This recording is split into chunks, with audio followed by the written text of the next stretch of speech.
कल यानी 4 जून 2024 लोकसभा चुनाव के नतीजे सामने आएंगे। इस बार लोकसभा चुनाव के परिणाम पर सभी देशवासियों की नजर टिकी रहेगी।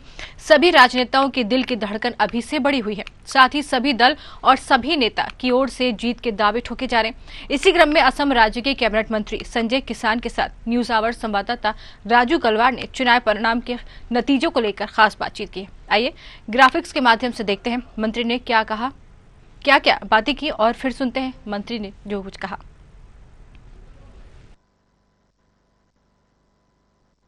समाप्त होते ही सभी के मन में अब एक ही इच्छा है कि इस बार भारत की सरकार कौन बनेगा और किस राजनीतिक दल कमान संभालेंगे भारत की।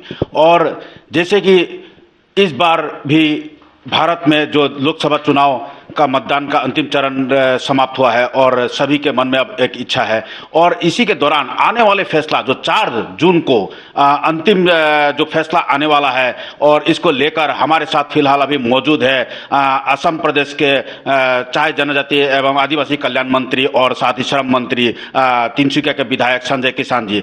सर, सबसे पहले हमारे चैनल में आपका स्वागत है। धन्यवाद। 4 जून को अभी फैसला आने वाला है, तो सर क्या कहेंगे, इस बार क्या बीजेपी का ही शासन रहेगा?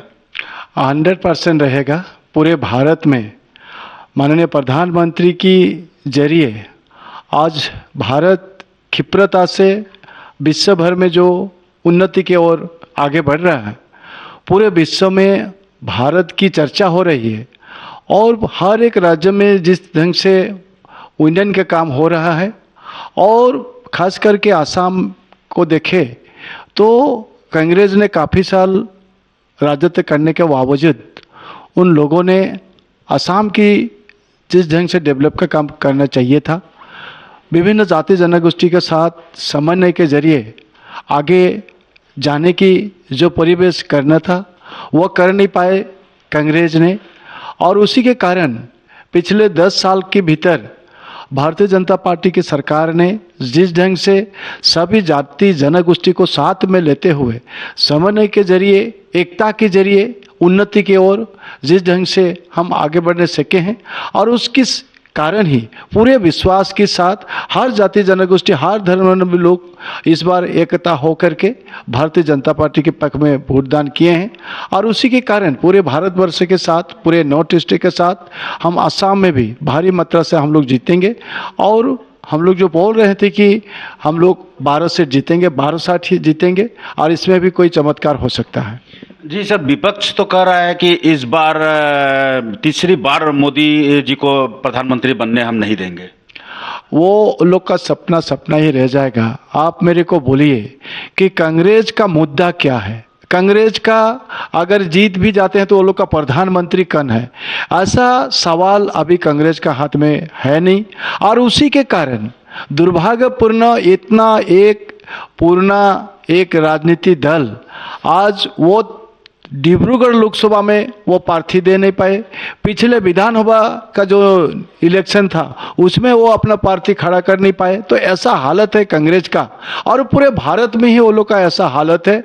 आज वो लोग जो भी बोले लेकिन वो लोग प्रगति का बात बोल नहीं पाते हैं, क्योंकि वो लोग कभी प्रगति के बारे में सोचा ही नहीं, शांति के बारे में कभी सोचा ही नहीं।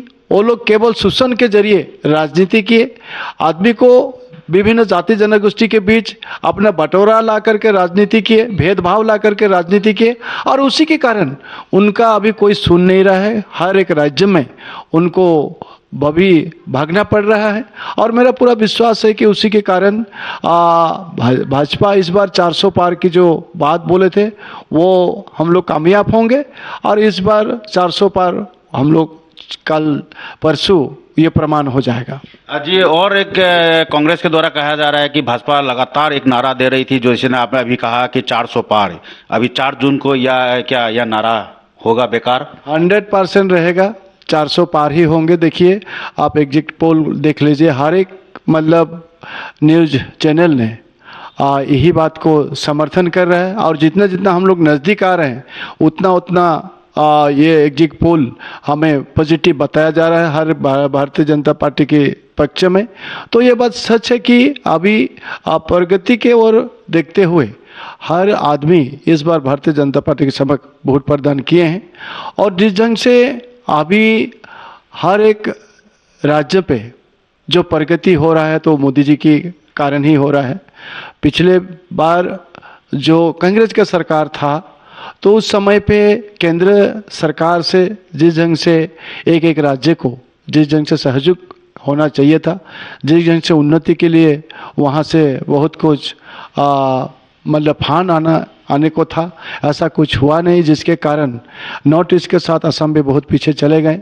और कोई ना यहाँ रास्ता से लेकर के ब्रिज से लेकर के कोई इंडस्ट्री से लेकर के कुछ भी ये लोग किया नहीं। और अभी देखिए मोदी जी के आशीर्वाद से हर दिशा में देखे तो अब भी ऐसा एक माहौल कर दिया था कांग्रेस ने कि यहाँ कोई भी आने के लिए डर रहे थे, यहाँ कोई इन्वेस्टमेंट करने के लिए नहीं चाह रहे थे। लेकिन अभी हर जगह से हर प्रांत से अभी यहाँ इन्वेस्टमेंट करने के लिए लोग आ रहे हैं, काफ़ी इन्वेस्टमेंट हो रहा है। और एक शांति परिवेश से कई जो उग्रवाद को लेकर के काम कर रहे थे कोई शक्ति, वो अभी शांति ढंग से है, वो असम सरकार के साथ एक साथ हो करके अभी काम कर रहे हैं। तो ये बहुत बड़ा कामयाबी है हम लोग का सरकार का। और उसीलिए पूरे नॉर्थ ईस्ट के साथ असम में भी शांति है। और शांति के साथ अभी हर नौजवान अपने दायित्व जिम्मेदार लेते हुए असम की प्रगति के लिए, देश के प्रगति के लिए काम कर रहा है। इस बार सभी ने यही सोचा कि हम लोग समझने के लिए वोट देंगे, हम प्रगति के लिए वोट देंगे, एकता के लिए वोट देंगे और एक शक्तिशाली आसाम बनाने के लिए वोट देंगे, एक शक्तिशाली भारत को निर्माण करने के लिए वोट देंगे। ये सोच के साथ इस बार सभी ने वोट दिए हैं, जिसके कारण इस बार 400 पार संभव हो पाया है। जी, असम के डिब्रूगढ़ लोकसभा सीट में इस बार जो नतीजा आने वाले इस पर सभी के नज़र है, क्योंकि यहाँ पर केंद्रीय मंत्री सर्बानंद सोनोवाल जी उम्मीदवार थे एनडीए की ओर से, और आपका भी क्षेत्र डिब्रूगढ़ लोकसभा समष्टि के अंतर्गत ही पड़ता है। तो क्या कहेंगे कि कांटे के टक्कर होगा या आसानी से सर्बानंद सोनोवाल जी निकल जाएंगे? कोई कांटे का टक्कर नहीं होगा। जिस ढंग से ये जो लुरिन ज्योति था, लुरिन ज्योति को लोगों ने पहचान चुका है और उसी के कारण यहाँ कोई टक्कर होगा नहीं। जो लुरिन ज्योति जो एक छात्र संगठन में जब से वो रहा, तब से वो कांग्रेस को ही गाली देता रहा, तब से ही वो कांग्रेस को समालोचना करता रहा। और वो गाली देते वो लीडर बन चुका और अपने आप को प्रतिष्ठा करने के लिए वो कांग्रेस की हाथ में हाथ मिला करके राजनीति करने के लिए जब से शुरू किया, तब से उनको पहचान में आ गया। असम के लोग उनको पहचान लिए और उसलिए पिछले बार भी वो मतलब खट्टा आम वो बिक्री कर रहे थे और इस बार भी वही खट्टा आम बिक्री करने के लिए कोशिश कर रहे हैं, लेकिन खट्टा आम बिक्री करने नहीं सका। और इसलिए मैं बोल रहा हूँ लुरिन ज्योति कोई फैक्टरी नहीं, वो बहुत बुरा तरह हारेगा और साथ साथ उसका राजनीति जीवन भी खत्म हो जाएगा, क्योंकि वो बार बार असम के लोगों को विश्वासघात किया, असम के नौजवान को विश्वासघात किया, एक पवित्र संगठन को विश्वासघात किया। ये पूरे असम के लोग पहचान चुके हैं उन्हें, उनको कोई भी विश्वास के साथ नहीं लेगा अभी। और उसी के कारण आप देखिए वो लोकसभा तो छोड़ दीजिए, कोई एक समष्टि तो छोड़ दीजिए, वो अपना पंचायत भी जीत नहीं पाएगा। पंचायत में ही वो अपना जो अपना क्षेत्र है, अपना गांव है, वहाँ भी वो बहुत बुरा तरह हार जाएगा। अंतिम सवाल सर, असम के 14 सीटों में भाजपा की कितने सीट आने की आशा है?